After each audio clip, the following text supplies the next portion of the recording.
In the 10th year of the Trojan War, despairing at their inability to take the city by storm, the Greeks resorted to a cunning little stratagem. Truth be told, little may not be the proper word for it, because the central part of the plan devised by who else but Odysseus included the construction of an enormous wooden horse. Almost everybody knows why it had been built and who lay hidden inside the hollow belly of the statue. However, the whole story is a bit more complicated than that, and it includes several memorable episodes you can find out more about below. The stratagem Epius and the construction of the horse. Now, for Odysseus's plan to work, the Greeks needed a master engineer. Fortunately, they did have one in their ranks. Epius. True, he had the reputation of being a coward, but as far as architecture was considered, there weren't many people on the planet who could rival him both in knowledge and vision. He needed no more than 3 days and just a few helpers to build a huge hollow horse of fir planks, felled on Mount Ida. Following the advice of Odysseus, Epius also installed a trapdoor on one side of the wooden horse and engraved large letters on the other.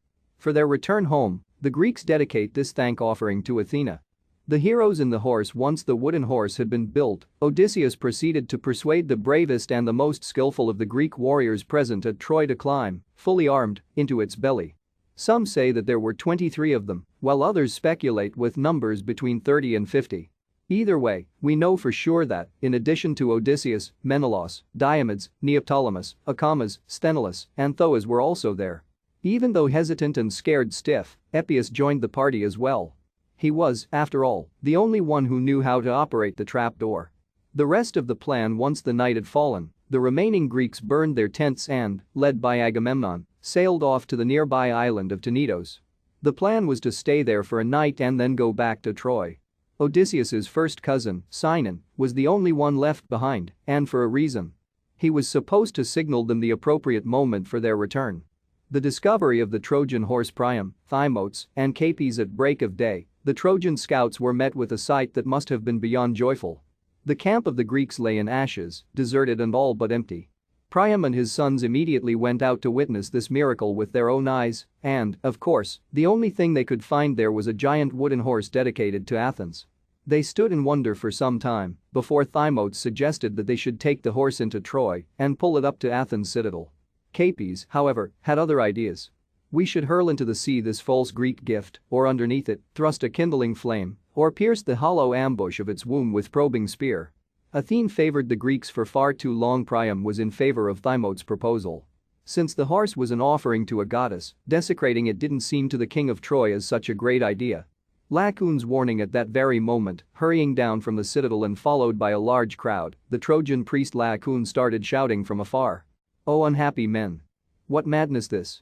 Who deems our foeman fled? Think ye?" Sinon's explanation of the wooden horse. "Let's say that we believe you," Sinon replied. Priam.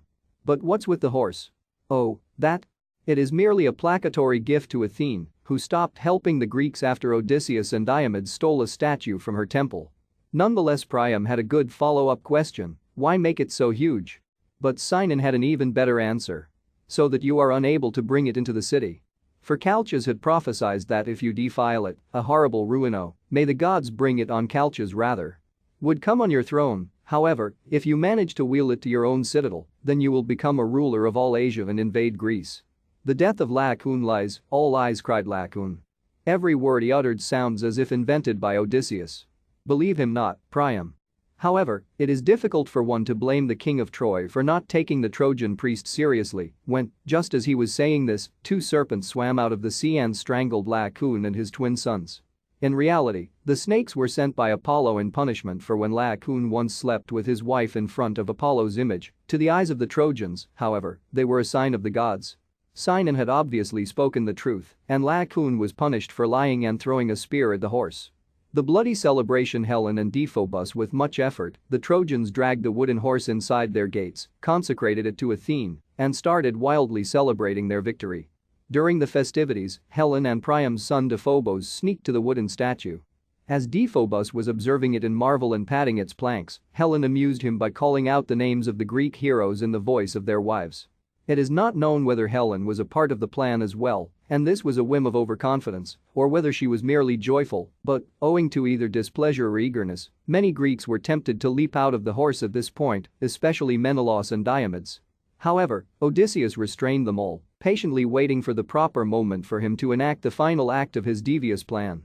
The attack at midnight, just before the seventh full moon of that year had risen, sign in